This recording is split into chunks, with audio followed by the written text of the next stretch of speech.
주시기로 되어 있었는데 제가 대신하게 되었습니다.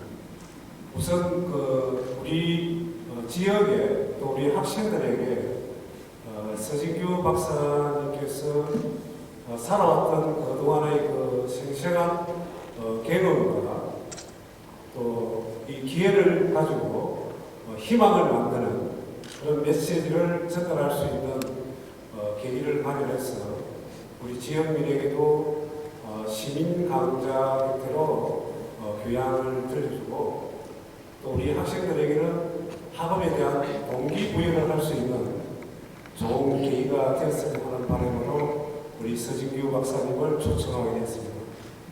서진규 박사님은 부산에서 기장군에서 태어나셔가지고 고등학교 졸업하셔가지고 서울에서 옛날에 아주 어려운 시절에 가방 공장에서 근무를 하다가 다시 미국으로 건너가서 미국에서 여러 가지 아주 어려운 여건 속에서 생활을 하시면서 또 미국에서 대학을 졸업하시고 또 하버드 대학에서 석박사를 졸업하시고 그때 입학을 하셔가지고 소령으로 또 예편을 하시는 그런 대한민국의 당당한 그 인석으로서 그 위치를 붙여왔던 분입니다. 그래서 요즘에 희망연구소를 만들어서 우리 젊은이들 뿐만 아니라 대한민국 국민에게 희망을 만들어가는 그런 메시지를 전도하고 있는 아주 유명한 분이십니다. 그래서 일정이 내년도까지 전 세계적으로 우리 학교 와서 다음번에 지금 중국으로 가실 정도로 아주 빡빡한 스케줄 속에서 우리 대학을 초청해 억지로 임해가지고 오셨습니다. 그래서 제 인사말은 간략하게 얘기하고 우선 서진규 박사님이 여러분들이 직접 만나 뵙고 하는 시간을 갖도록 하겠습니다. 방금 앞에서 간략하게 소개해드린 우리 서진규 박사님을 모시도록 하겠습니다. 여러분 그분 한 명의 박수를 부탁드립니다.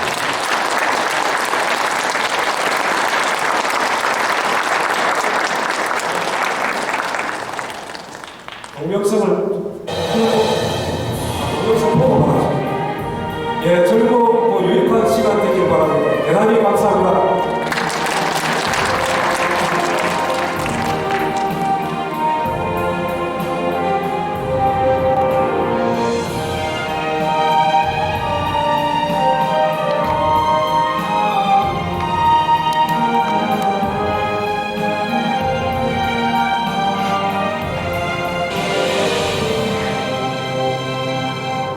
지난주 초 이화여자대 하버드에서 교환학생으로 이곳에 유학 온 조성. A lot about Korean history, Korean culture. I'm taking 한수리?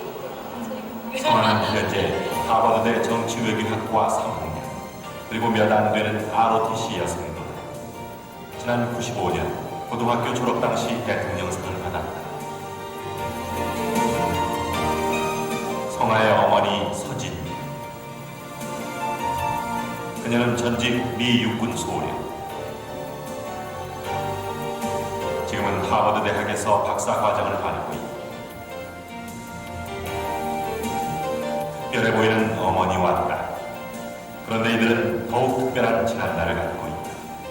30년 전 어머니는 한 가발 공장의 영웅이었고 딸은 남달리 어려운 환경에서 자라야 했다. 하버드의 서진규 조성 어머니. 이들의 삶은 아무리 약한 존재라도 강하게 살 수 있다는 이야기를 전해줍니다.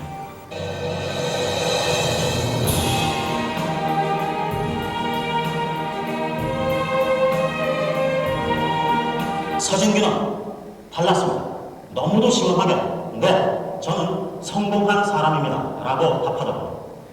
아마도 자신의 삶에 미련 없이 최선을 다한 사람만 할 수 있는 답변일 것입니다. 서진규, 그녀는 과연 어떻게 살아왔을까요? 쉬우면은 재미가 없죠. 가서 뭐 저기 밖에 나가서 아래로 타고 밑에 내려갔다 올라오는 거 얼마나 쉬워요. 뭐 거기에 무슨 매력이 있고 무슨 만족감이 있어. 어렵기 때문에 남이 잘 못하기 때문에 그걸 해냈을 때 그리고 내가 막 힘이 들었기 때문에 힘드는 것을 이겨나왔다는 그 성취감. 가발공장 영웅에서 미육군 장교 그리고 하버드대 박사과정으로 세계 속의 한국 여성 서진규 경민기의 길거리 특강에서 만납니다. 앞에서 선생님에 대한 이 정보를 들을 때 제가 왜 모델이라 그랬는지 아세요? 저희 길거리 특강이 이제 방송이 되고 나서 선생님의 강의를 듣고 싶다 이런 그 사연이 굉장히 많이 왔는데 그 사연 끝에 항상 내 인생의 모델은 선생님이다. 23살에 $100를 들고 미국으로 떠났던 서진규 씨 35년 만에 하버드대 박사가 되어 돌아왔습니다. 가난한 연장수의 딸로 태어나 뒤늦게 학업을 시작한 서진규 씨의 희망 이야기.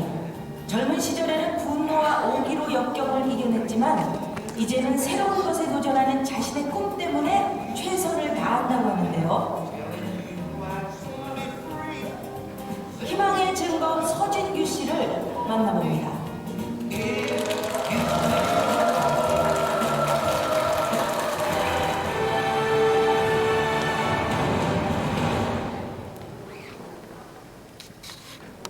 인데 나중에 물론 선물을 이렇게 뽑는 방법도 있지만은 주로 잘 못 뽑아서 앞에 분들이 가지고 가더라고요. 다시 말해서 뒤에 앉으신 분들은 약간 불리할 수가 있습니다. 이거 다 공짜입니다. 공짜. 그래서 가능하면은 이쪽 앞으로 오시면은 진규 얼굴 봐줄만 해요. 가까이서 봐도. 그래서 이왕이면 자리 딱 껌으로 붙여놓은 거 아니죠? 뒤에. 예, 앞쪽으로 이렇게 오시면 아마 선물 탈 기회가 더 많아지실 것 같습니다. 아무리 선물 때문에 앞에 온다고 뭐 선물로 안 옵니다. 괜찮습니다. Event plus response equals outcome이라고 합니다. 다시 말해서 우리가 인생을 살다 보면은 우리에게는 수많은 일들이 일어납니다. 그런데 어떤 일이 일어나건 거기에 대처할 수 있는 방법은 여러 가지가 있다는 거죠. 근데 그 중에서 내가 어느 걸 선택했느냐 거기에 따라서 outcome, 결과가 달라진다. 지금 금방 똑같이 강연을 들을 이렇게 기회가 왔는데 앞에 앉았다가 이거 선물 타가고 이 선물을 읽으면서 내 운명이 바뀌었다. 본인의 선택입니다. 리스폰스. 그러나 미래가 천지차이가 될 수도 있습니다. 그 선택은 본인들이 하십니다. 네, 오늘 아주 여기 이 자리에 오게 하기 위해서 이 원장님이요 엄청나게 노력을 하셨습니다. 사실 아까 말씀드렸지만 좀 뭐 잘난 척하지만 제가 또 중국도 가고 미국도 가고 좀 많이 돌아다닙니다. 그러다 보니까 특히 학교 쪽에서 강연이 아마도 제가 좀 많이 시간이 부족한 그럴 때가 많은데 아주 굉장히 열심히 노력을 하셔가지고 오늘 이 자리에 여러분과 이렇게 만나게 되고 또 많은 분들한테 제 얘기를 들려드리고 싶은데 또 시험 기간이라고 해가지고 또 못 오는 게 굉장히 가슴 아파하시더라고요. 그래도 그런 노력 감사하잖아요. 고맙다고 크게 박수 한번 주시기 바랍니다. 박수를 좀 신나게 쳐라. 이런 권장 운동을 하고 다닙니다. 시크릿이라는 베스트셀러 책도 있었고 블록버스터 영화가 있었습니다. 근데 거기에 나오는 메인 థీమ్, 핵심 포인트, 바로 The Law of Attraction, 끌림의 법칙입니다. 다시 말해서 같은 박수를 쳐도 에이 그냥 넘어가지 어제는 박수 치는데 귀찮아 죽겠구만 이렇게 박수를 치는 사람은 그 사람뿐만 아니라 그 사람들 가족들에게 그 정도 박수 받을 일밖에 안 돌아온다고 합니다. 그런데 같은 박수를 쳐도 나와 내 아이들 내 가족들이 그야말로 이런 박수를 받을 일들이 많이 끌려왔으면 좋겠다. 이런 영혼을 담아서 다른 사람에게 그렇게 열심히 박수를 쳐주는 사람에게는 그런 박수 받을 일들이 끌려온다고 합니다. 진규는 박수를 참 잘 쳐줍니다. 제가 한 분씩 하면 같이 한 번만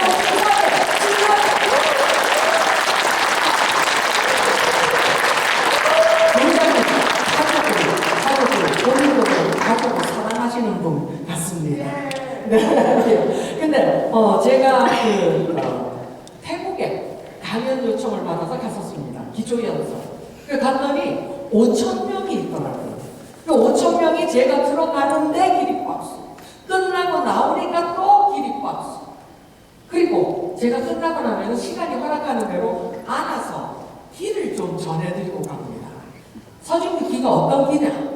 바로 제가 관악산 골프장 식당 종업원으로 한 1년을 근무하고 제가 떠났습니다. 그런데 지금 관악산에 뭐가 들어가 있습니까? 서울대라고 들어봤습니까? 네, 여기 학교보다는 조금 뒤떨어지는 경향이 있다는 누군가가 이렇게 말씀을 하셨는데, 서울대라는 대학교가 관악산 안에 들어가 있습니다. 이 진규의 기가 얼마나 대단했으면 내가 1년 동안 다져놓고 제가 떠나고 나니까 그 서울대 전체가 그쪽으로 이사가 버리죠. 그런 길을 제가 공짜로 안아서 나눠드리고 갑니다. 그랬더니 태국 사람들도 한국 사람 이상으로 공짜 좋아하더라고요. 5,000명이 막 안아달라고 몰려오는데 막 저보고 난리 죽어버렸어요. 그렇게 박수를 제가 잘 치다 보니까 저한테도 박수 받은 일들이 막 생기더라고요. 거기다가 또 우리 딸, 아까 미국 대통령 상담 거 보셨죠? 몇 번만 보셨습니까? 다시 틀어드릴까요? 네. 미국의 대통령상 매년 고등학교 졸업생이 한 250만 명가량이 졸업을 합니다. 근데 그 250만 명 중에서 guess what? 100만 1명. 100만 1명 뽑아서 주는 상이 바로 그 대통령상입니다.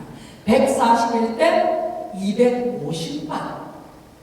엄마가 다니면서 다른 사람에게 박수를 잘 쳐주다 보니까 우리 딸이 세계적으로 박수를 받을 그런 일이 끌려온다는 거 아닙니까? 그리고 박수는 건강에 좋다 나쁘다. 박수는 돈이 든다 안 든다. 그리고 이와 몸안에 찌끄레기, 독 이런 것을 바깥으로 몰아내는. 근데 데톡스 중에 한 가지 방법이 바로 함성을 지르는 게 아주 몸에 피로, 물질 이런 것들을 쫓아내는 데 좋더라고요. 그런데 여러분들이 공부하다 말고 교실에서 갑자기 야호! 어떻게 됩니까? 당장 119를 부르던가 아니면 경찰을 부르던가 그런 거죠. 길 가다가도 소리 지를 수 없잖아요. 집에서도 소리 지르면 시부들이 깜짝 놀라는 거 아닙니까? 그런데 진규의 강연을 듣게 된 그 행운아들은 2시간 동안만은 박수를 칠 때 함성을 같이 질러서 이 데톡스를 해가지고 건강까지 회복하는 이런 좋은 기회를 제가 드립니다. 그래서 박수를 칠 때는 그 함성과 함께, 그래서 여러분과 여러분들 자녀들에게도 그런 일들이 많이 일어나도록 그런 영혼을 담아서 우리 다 함께 박수를 쳐봅니다. 시작!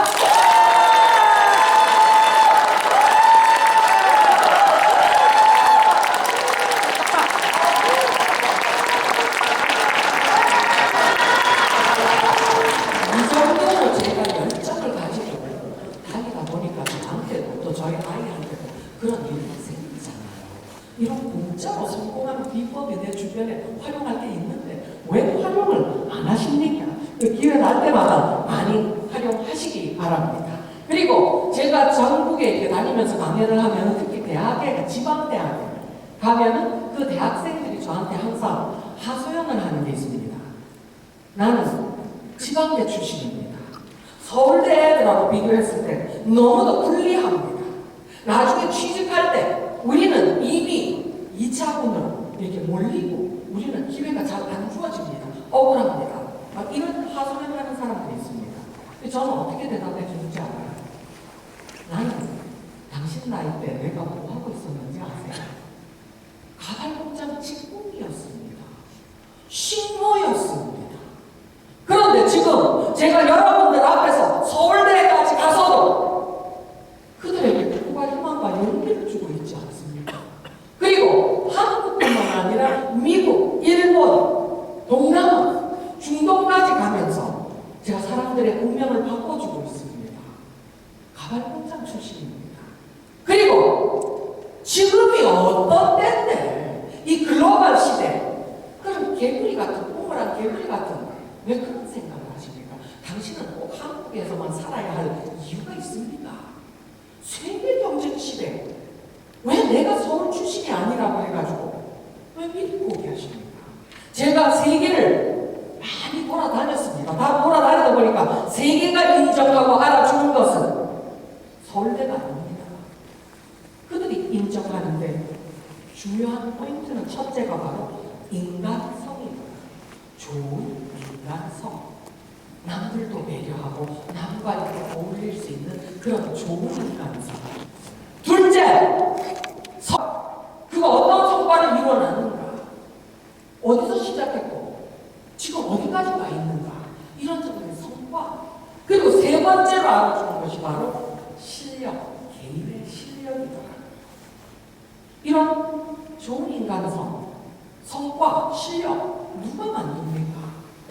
바로 본인이 만드는 거 아닙니까? 서울대가 그 사람의 인간성, 성과, 실력 다 키워주지 않습니다. 아무리 서울대에서 좋은 교수님 데려다가 좋은 교육을 시켜주고 기회를 줘도 이걸 받아들여서 내가 안에서 섭취를 해가지고 이게 내게 되게 만들 수 있는 사람은 결과적으로 본인입니다. 그래서 지방 출신이 어떻다는 겁니까?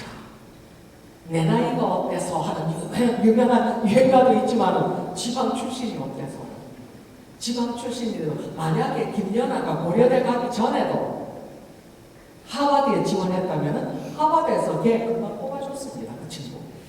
인간성 좋고 그 성과 그리고 실력이 있는데 아마 올림픽에 우승한 그런 사람들은 하버드에서 다 뽑아줬을 겁니다. 경쟁하는데도 아주 앞서갑니다. 그 중요한 세 가지 포인트는 바로 본인이 만들어냅니다. 그런데 왜 서울대 안 갔다고 해가지고 서울 출신이 아니라고 해서 왜 미리 포기하십니까? 길고 짧은 거는 대화야 합니다. 또 한 가지, 제가 어느 대전에 가서 강연을 했는데 대학생 하나가 손을 들고 질문을 하더라고요. 근데 이 학생 얘기가 선생님, 저는 지금 의대 1학년입니다. 그런데 저는 지금 좌절하고 있습니다. 사람들이 웅성웅성하더라고요. 의대 들어가기 얼마나 힘든데, 그리고 의대 의사가 되면은 막 한국에서는 알아서 성공이라고 미리 말을 하잖아요. 그런데 왜 이렇게 좌절하고 있는가? 그 친구 얘기가 나는 사실은 정치를 공부해가지고 이 나라 대통령 되는 것이 내 꿈이었습니다. 꿈도 크기는 크더라고요. 그런데 내가 그 정치 공부를 하려겠다니까 우리 부모님이 너 미쳤어? 대통령은 아무나 되는 줄 알아? 그런 허황된 꿈 꾸지 말고 확실한 의과 공부해서 확실한 의사가 된다. 의과 아니면 나 돈 안 되죠. 지가 원하는 것도 아니고 떠밀려서 그리고 지가 너무도 원하는 이걸 포기해가면서 여기 왔다는 그 생각 때문에 의과라는 공부가 너무도 지옥 같고 믿고 싫습니다. 그래갖고 하루하루가 지옥입니다. 선생님 저는 언제 하면 좋겠습니까? 제가 아무것도 없이 출발을 해서 많은 것을 이뤄낸 사람입니다. 그러다 보니까 창의력, 혁신적인 생각, 상상력, 무에서 유를 창출해내는 데는 창의력, 혁신적인 생각, 상상력만큼 위대한 힘이 없더라고요. 그래서 제가 거기에 많이 의존을 하다 보니까 그게 수시로 발동이 걸립니다. 이 학생이 나한테 그 고민을 털어놨을 때 나는 금방 이 아이가 대통령이 될 길이 보이더라고요. 그래서 이렇게 말을 해줬습니다. 당신은 참 행운합니다. 내가 보기에는 당신이 대통령이 될 길이 탄탄대로가 그 앞에 깔려 있는데 왜 그걸 못 보고 후회를 하고 있는지 참 안타깝습니다.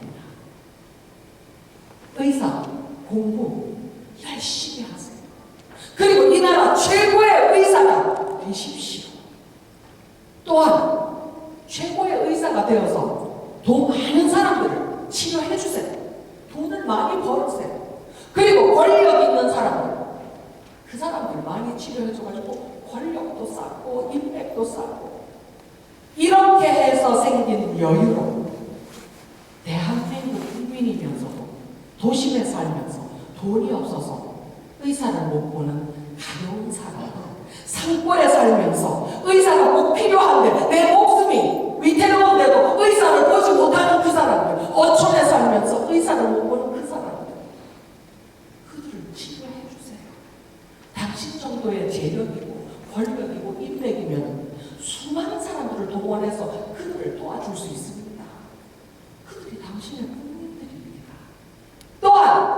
진실로 그들을 생각하면서 내가 혼신을 다해서 그들을 도와줄 때 그들은 당신을 향해서 가슴을 열 것입니다.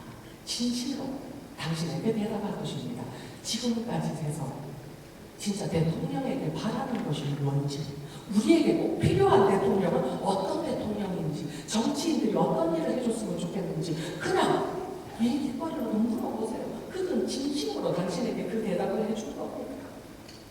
또한 의사하면서 정치 공부하지 말라는 법이 어딨습니까? 공부하십시오.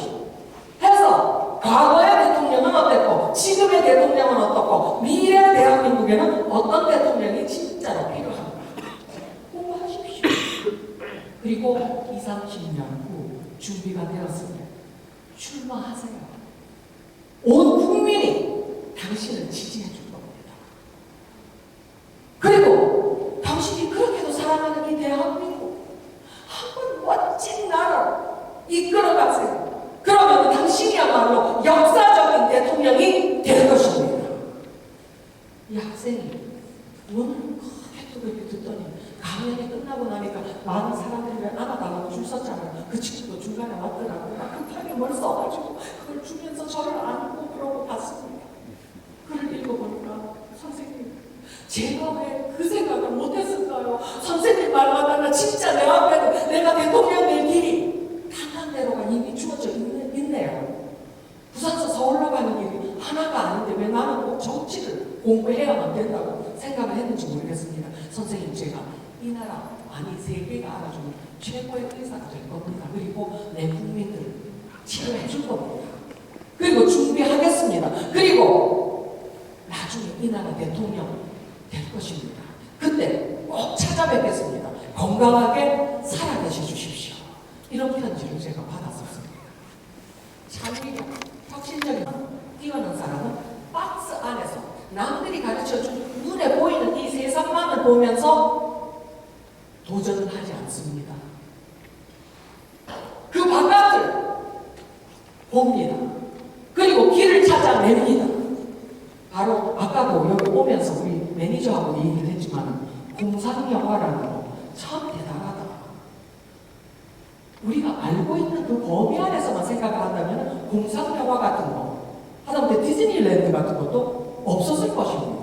그런데 우리가 눈에 보이지 않는 것까지 그 멀리까지 보기 때문에 다른 데서 가능성을 찾아오기 때문에 그야말로 미래가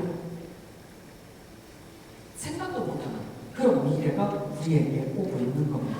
그 능력을 우리가 다 가지고 있는 겁니다.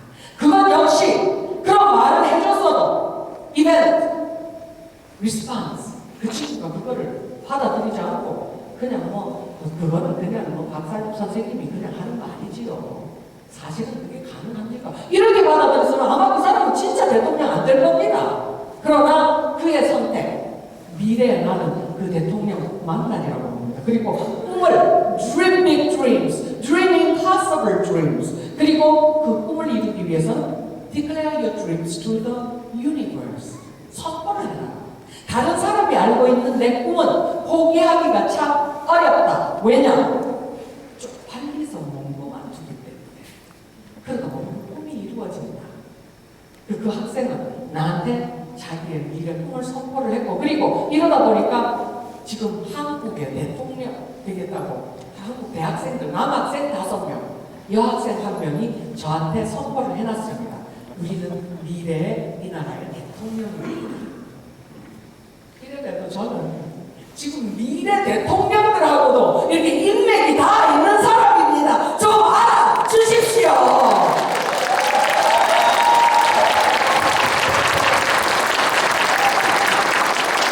오늘 이 자리에서도 저는 엄청난 기대가 됩니다.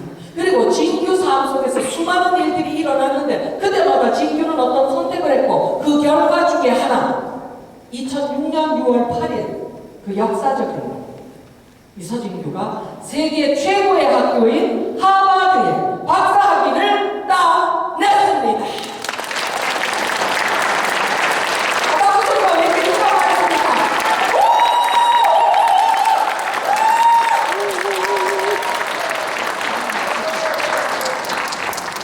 대통령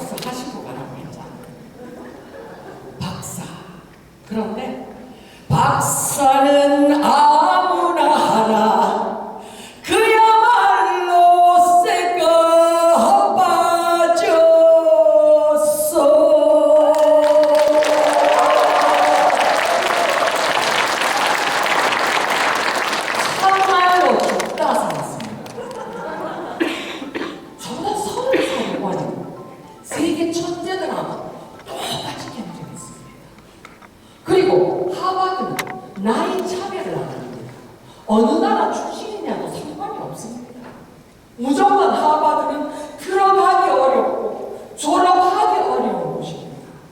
네가 하버드 일단 졸업 이상 졸업하려면 이 요구 조건은 다 맞아야지 졸업을 시켜준다. 논문을 썼는데 내가 보기에는 진짜 잘 썼습니다. 다 됐다고 딱 내니까 이 교수님들이 퇴짜. 또 써서 내니까 또 여기저기 흠을 잡아서 또 퇴짜. 한 10번 동안 박사 논문 써서 퇴짜 한번 맞아보세요. 진짜 강심장 아닌 다음에는 때려치우고 싶은 마음, 더러워서 못 하겠다가 이런 생각 많이 들더라고요. 그래도 제가 한국에서 좀 알려지지만 않았더라면 아마 때려쳤습니다. 너무 힘이 들었어요. 그런데 99년에 한국에서 진규가 알려질 거 아닙니까? 알려지고 나서 전국적으로 진규 팬들이 몇백만 명이 있습니다. 못 믿겠다는 표정들이 여기 저기 보이는데 그 중에는 요 4학년짜리들이 편지합니다. 4학년짜리 편지해가지고는 서진규는 누나, 서진규 언니 합니다. 나도 서진규 누나 덕분에 이 인생 살만한 가치가 있다는 것을 깨달았습니다. 요 4학년짜리 인생을 논합니다. 또 훈련병 하나가 부모님이 원실의 꽃처럼 이쁘게 키워놨는데 군에 들어가니까 이 꽃참이 막 짓밟습니다. 이게 잡초인 줄 알고 막 짓밟으니까 아들이 견디지를 못합니다. 막 그 중에는 너무 세상을 살기가 어렵다 해가지고 자살해버리는 훈련병들도 더러 있다 아닙니까? 어떤 훈련병, 내가 아는 훈련병 하나도 너무 힘이 들어서 때려잡고 죽어버렸어요. 밤에 죽으라고 주말을 해놨답니다. 그런데 해피는 그날 낮에 내가 그 부대로 가면은 갔던 아닙니까? 야가 죽고 없으면 안 와도 되는데 아직은 살아있는 훈련병이라서 어쩔 수 없이 들리 와가지고는 앉아서 눈을 감고 팔짱을 끼고 니는 시부리다 오늘 밤에는 끝이다 이러고 앉아있는데 이 진규가 목소리가 좋잖아요. 거기다 마이크 소리가 쑥쑥 잘 빠지니까 우리 인간은 그렇잖아요. 좋은 소리 들리면 나도 모르게 소리 하잖아요. 거기다가 눈 감아보세요. 더 잘 들려요 이게. 야가 안 들으려고 눈 감고 앉았는데 막 이 소리에 지도 모르게 솔깃하다가 보니까 마음이 바뀌었습니다. 저 사람이나 나나 이승에서 살 수 있는 기회는 딱 한 번뿐이다. 그리고 더구나 저 사람은 여자다.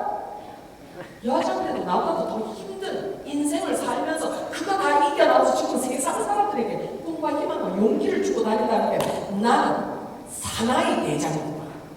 요까지 몇 달 훈련을 못 참아가지고 이어서 내 목숨을 끊어버리려 했습니다.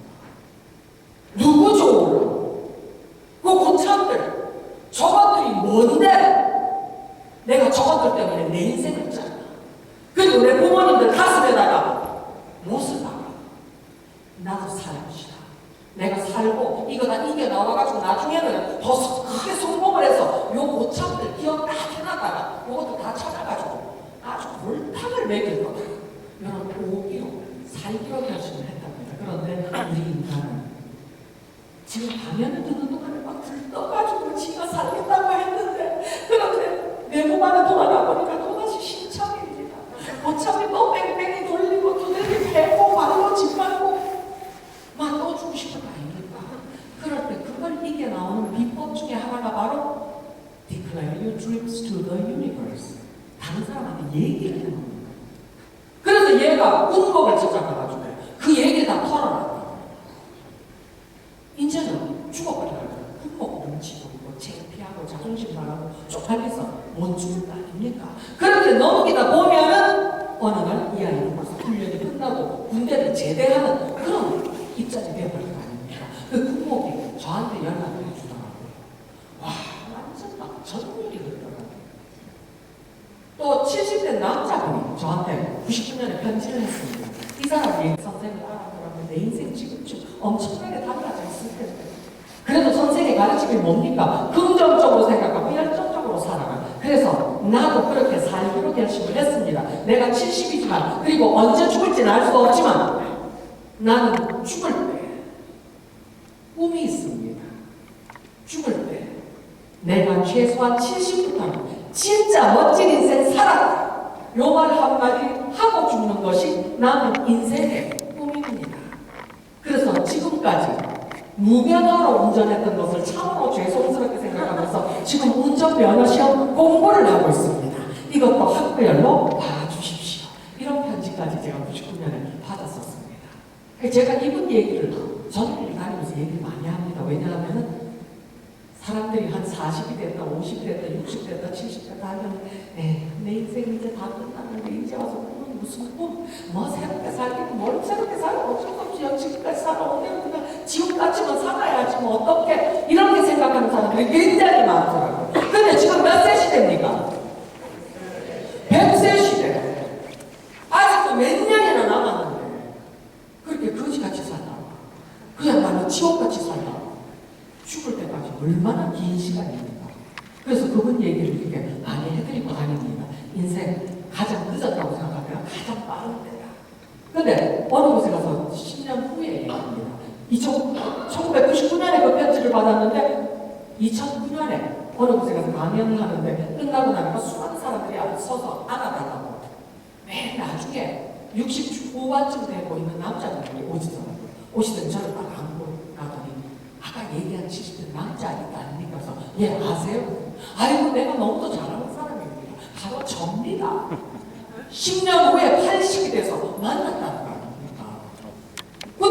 그래서 운전면허 땄습니다. 아이고 바로 땄습니다. 그게 바로 선생이 얘기하는 공부의 비법 아닙니까? 같은 공부를 하고 같은 일을 하고 거기에 대한 내 자세와 태도를 바꾸는 것. 저는 운전면허 시험 공부를 할 때도 에이씨 뭐 면허증 없어서 경찰들 못 잡으니까 상관없더라 이러고 나니까 시험 공부를 하는데 이 문제 대해답들이 이 사람이 나를 원하지도 않는데 공부하는 학생들이 많지만 공부도 마찬가지로 센시티브합니다.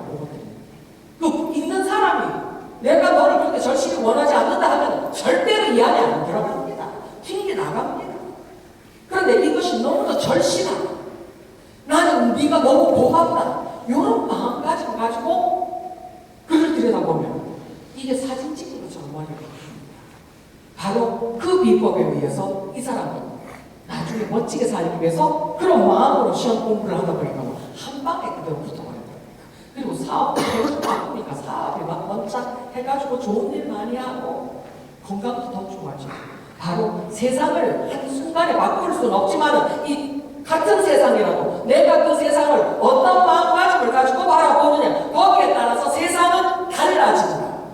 그리고 해결 방법도 수없이 많은 해결 방법도 내 마음가짐에 의해서 보일 수도 있고 보이지 않을 수도 있다. 그걸 제가 깨달았습니다. 와 진짜 신납니다. 그런데 이런 수많은 사람들이 진규를 보면서 막 자기 인생을 바꾸고 있는데 내가 박사 논문 자꾸 퇴짜 맞았다고 때리치울 수 없다 아닙니까? 내가 사람들이 몰랐으면 당장 때리지 않는데 알았기 때문에 버티더니 결국은 박사학위 따버리더라고요. 그 계단은 하버드의 말입니다. 59살이었습니다. 그런데 성공하고 나니까 후회되는 것이 몇 가지 떠오르더라고요. 그래서 저는 다른 사람에게라도 이런 후회되는 일을 좀 주지라. 그래서 제가 전 세계를 다니면서 하는 것이 건강관장 운동 첫째입니다. 제가 C형 간염 보균자입니다. 보균자였습니다. 그런데 일본에서 근무할 때 소령이었습니다. 일본군과 미군 그 사이에서 브릿지 역할을 했습니다. 다른 역할. 그런데 협상을 하는데 보면은 항상 술이 많이 왔다 갔다 합니다. C형 간염균을 가지고 있으니까 술에는 독이 좀 많잖아요. 그런데 진규는 성공을 해야 되겠다는 그 결심 때문에 그걸 무시했어요. 그것도 그냥 웬만한 성공이 아니고 미군에서 저보고 너는 일본의 식민지였던 한국 출신 여자니까 너는 틀림없이 실패할 거다. 이런 장담을 했었거든요. 그래서 처음에 저를 떨어뜨려 버렸는데 제가 가서 설득을 해가지고 시험 케이스로 뽑혔기 때문에 제가 실패를 할 수가 없습니다. 그래서 온 혼신을 다해가지고 일에 임했고 술이 많이 왔다 갔다 할 때 남자들 3잔 마실 때 나는 4잔 5잔만 마셨습니다. 다행히 서시 여자들이 술이 좀 센 것 같습니다. 버텼습니다. 그리고 이 일은 대성공을 하고 이 성공을 하면서 미국 제도까지도 바꿔놓은 사람입니다. 그러나 알코올이 내 몸에 들어가서 쉬지 않고 일을 했습니다. C형 간염 균하고. 그래서 박사 논문을 쓸 때는 이 간은 이미 쓸모가 없는 간이 되어버렸습니다. 24시간 기운이 없었습니다. 박사 논문을 쓰기 위해서 나는 한국에서 돌아다니면서 연구를 해야 되고 일본 전국을 돌아다니고 미국을 돌아다니고 하버드 도서관을 미장듯이 이런 걸 다 하면서 돌아다녀야 되는데 24시간 기운이 없어가지고 진짜 힘들었어요. 너무 몸이 안 좋아가지고 피검사를 하러 갔더니 의사한테 갔더니 피검사를 하니까 야, C형 간염 문제가 아니다. 너는 이미 간암 위험 수준이다. 이런 얘기를 하더라고. 그 50 넘어서도 박사에서 뭐하니? 니 얼마 안에서 죽을 수 있다. 그래서 그럴 리가요. 그래서 막 그 뭡니까? 그 CT 촬영하고 MRI 찍고 조직 검사하고 막 다 조사를 했는데 천만 다행으로 아직까지는 간암 문턱에 와 있다. 요대로 놔두면은 요대로 간암이 되고 너는 죽는다. 근데 치료하면 낫습니까? 확실히 그랬더니 50%도 장담할 수는 없다.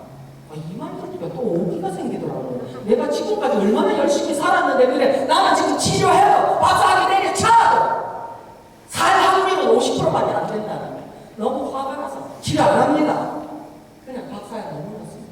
그리고 박사 끝나고 나니까 이제 어릴 때 꿈이 박사였는데 그걸 성취하고 나니까 이제 할 일이 없어가지고 치료 시작했습니다. 하는데 또 이 약 때문에 우울증이 걸려가지고 연예인들 우울증 걸려서 자살하는 사람 제가 그 심정을 이해를 합니다. 우울증이라는 게 걸리고 나면 인생에서 가장 매력적인 목표는 바로 죽음입니다. 죽는 것만큼 뭐 매력적인 목적이 없더라고요. 저도 죽을 생각 많이 했습니다. 요한에서. 그건 내가 아니고 사실은 약물이 그렇게 나를 인도를 한 거죠. 유도를 하는 거죠. 그런데 진규는 팬들이 많지 않습니까? 그 수많은 팬들을 생각하면서 나한테 사명을 줬습니다. 네가 쓰러지고 나면 그들의 길을 잃는다. 그들을 위해서도 너는 살아야 한다. 너는 성공을 해야 된다. 막 이런 식으로 설득을 하니까 또 그게 또 맥히더라고요. 몇십 년을 그걸 활용을 많이 했거든요. 그리고 버텼습니다. 그리고 치료했습니다. 그리고 지금은 완치가 된 상태입니다.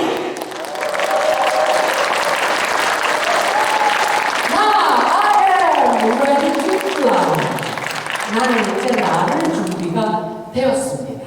근데 날아가기 전에 한 가지 더 권장 운동 말씀드리고 제가 하늘을 날겠습니다. 가족사랑 권장 운동을 해보세요. 미국에 여자가 한 10% 정도밖에 안 되는데 그것도 한국 출신 여자.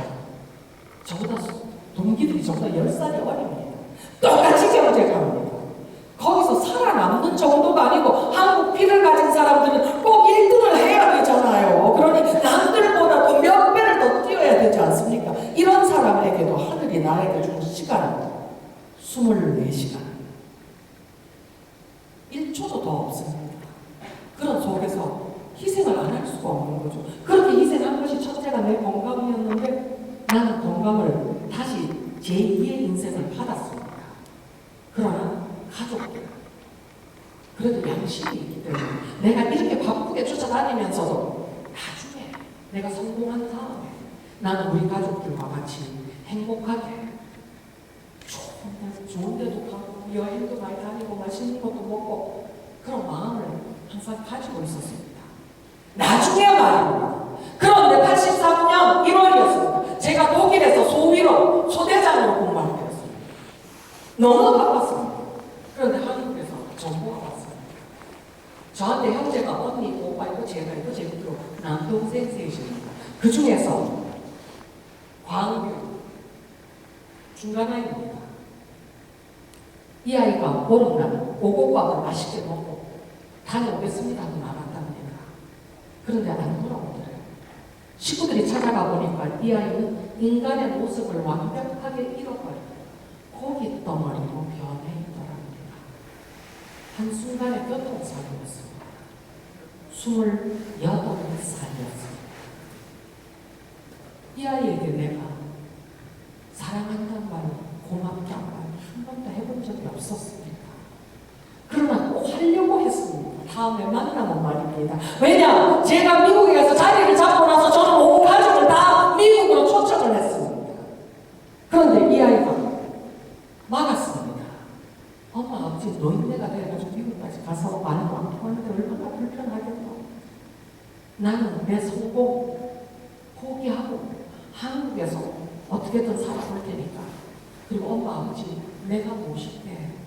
그냥 누나, 큰 누나네 식구들, 그냥 동생, 또 작은 형 식구들 다 데리고 가서 자리 잡는 거 도와주라.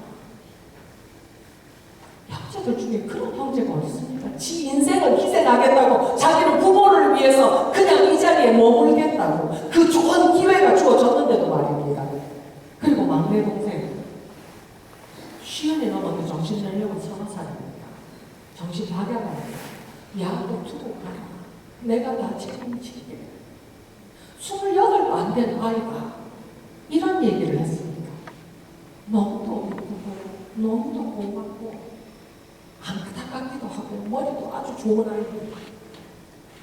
그래도 이 아이 때문에 제가 맡겨놓고 갔습니다. 그런데 이 아이가 어느 날 이 세상에 존재하지 않습니다.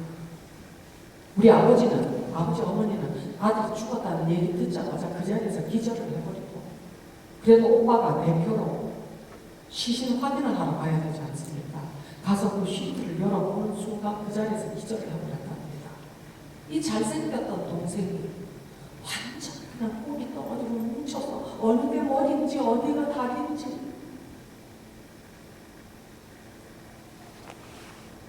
이런 형제에 대한 슬픔이 아무리면 자식 이름 부모 마음 같겠습니까?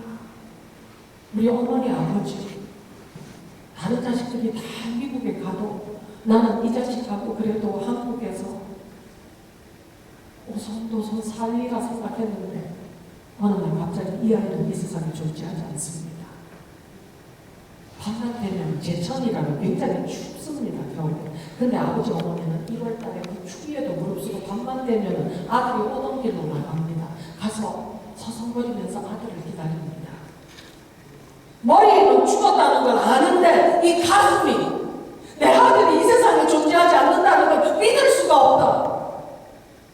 가서 내 기다립니다. 발발발발 떨어져서 사람들이 광이 죽었습니다. 들어가세요. 아니다. 가는 죽었어도 착하기 때문에 효자 가서 저번까지 가다가도 저 아버지 저 엄마가 이 추운데 지 기다리는 거 알면은 야는 돌아올까? 그 말도 안 되는 기적을 기다리시면서 매일 밤을 밖에 나가서 아들을 기다립니다. 그런 걸 보면서 제가 우리 부모님한테 내가 잘해야지, 나라도 잘해야지. 처음에는 친절하게, 그런데도 이 말이 안 나와서 고맙습니다. 엄마 아버지 나를 낳아서 이렇게 키워주셔서 너무 고맙습니다. 사랑합니다. 이런 말이 안 튀나오더라고요. 그래도 내가 성공하면 우리 엄마 아버지 내가 아주 행복하게 해드려야지 이런 생각을 하고 있었습니다. 그런데 군에서 또 바꾸다 보니까 나는 이미 아버지를 잊어버리고 엄마를 잊어버렸습니다. 그래도 미국에서 내가 힘들 때마다 아버지는 나에게 편지를 써 보내주셨습니다. 혼자 제가 22살에 영어도 못하면서 식모로 주변 사람들이 다 나보고 팔려간다고, 창녀가 된다고 장담을 하고 그런 위험 속에서 혼자 갔던 사람 아닙니까? 너무 무서웠습니다. 너무 외로웠습니다.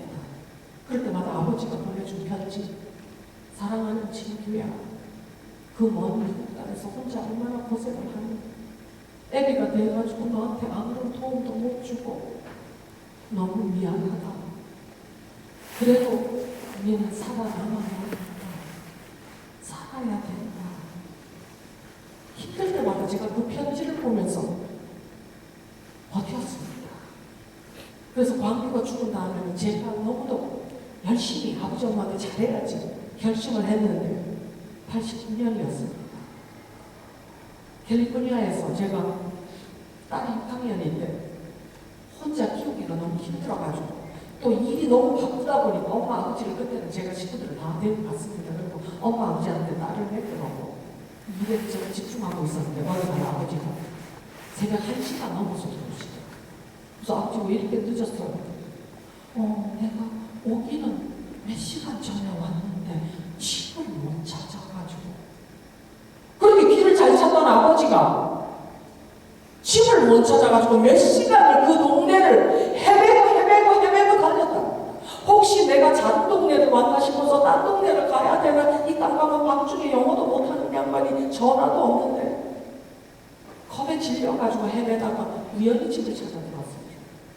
그것도 부족해가지고 며칠 지나니까 아버지가 일어서지도 못하고 식사도 못하고 사람도 못 알아보더라고요. 저를 그렇게 안쓰러워 하셨는데 저를 보시면서 누구십니까? 장난도 아닌데 아버지가 나를 몰랐습니다. 하도 이상해서 병원에 모시고 갔더니 폐암 말기 중에서 말기랍니다. 이제 병균이 온몸으로 퍼져서 머리까지 퍼졌으니 며칠 안 남았거든요.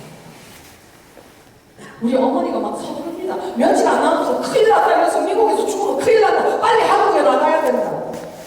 제가 친구들한테만 다 잡았습니다. 아버지가 그렇게 폐암 말기 위급하면 우리한테 얘기를 해줘야 되는 거 아니냐고. 알고 보니까 아무도 몰랐습니다. 아버지 혼자 몸이 안 좋으셔서 혼자 병원에 찾아가셨는데 아마 몇 달 안 남았습니다. 준비하세요.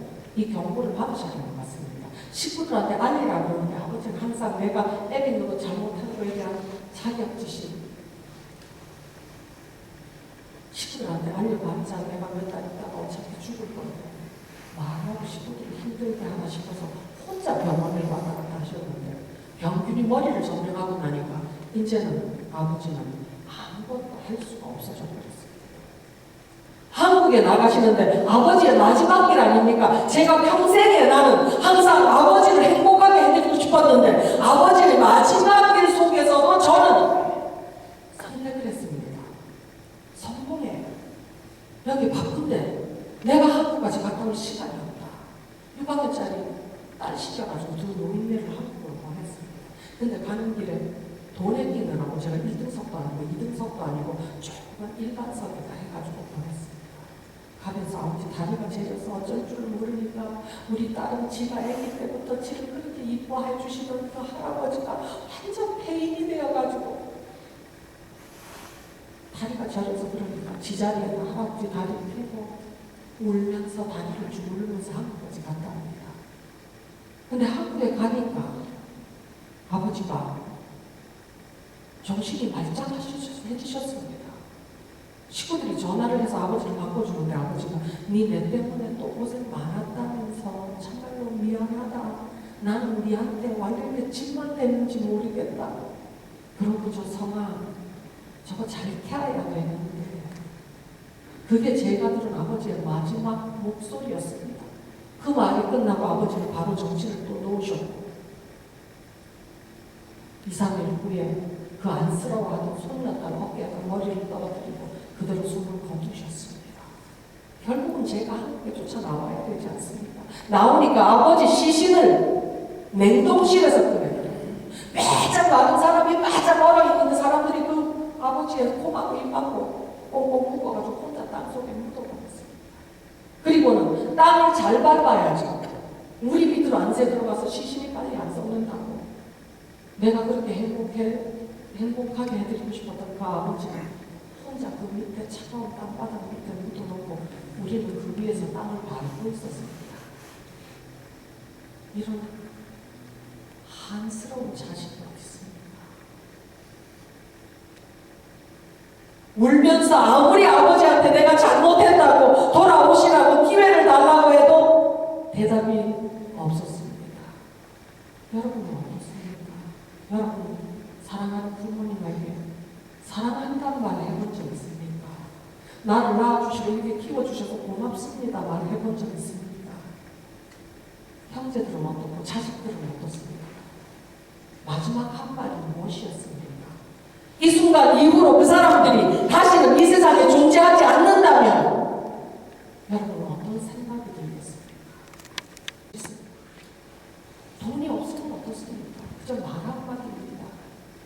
고맙습니다, 엄마. 고마워요, 아빠. 나는 네가 내 자식이라서 너무 행복하다. 말 한마디. 여러분의 사랑하는 그 사람들을 생각하면서 저의 한풀이 잠깐만 들어주시기 바랍니다. 한마는 이 세상 야속하니만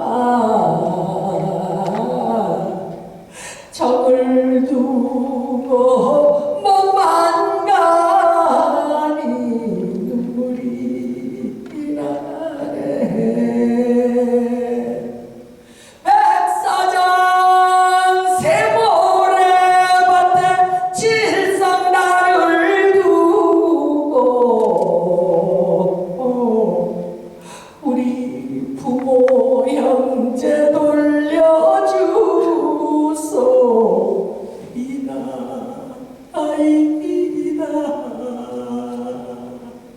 청춘의 짓밟힌 애끓는 사연 눈물을 흘리며 어디로 가나. 한마는 이 세상 냉정한 세상 동정심 없어서 나는 못 살겠네. 아무렴 그렇지 그러고 말고 한 500년 사자는데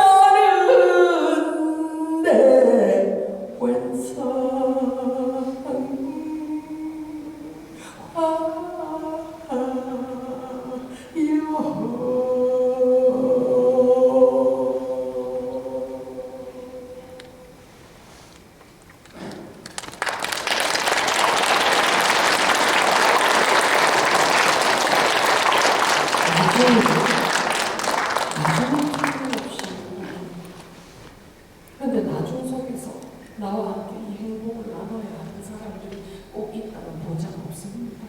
나보다 나중에 태어났으니까 나중에 가리라는 생각. 저도 그랬습니다. 그런데 우리 동생 안 기다려주고 가더라고요. 그러면 다른 형제들이라도 살아있어서 제가 그들에게 대한 고맙다고 사랑한다고 지금은 하고 있습니다. 그래서 저뿐만 아니고 여러분들도 진규와 같이 후회하는 일 꼭 없으시길 바라는 마음에서 전 세계를 다니면서 지금 가족사랑 교육 권장 운동을 하고 다닙니다.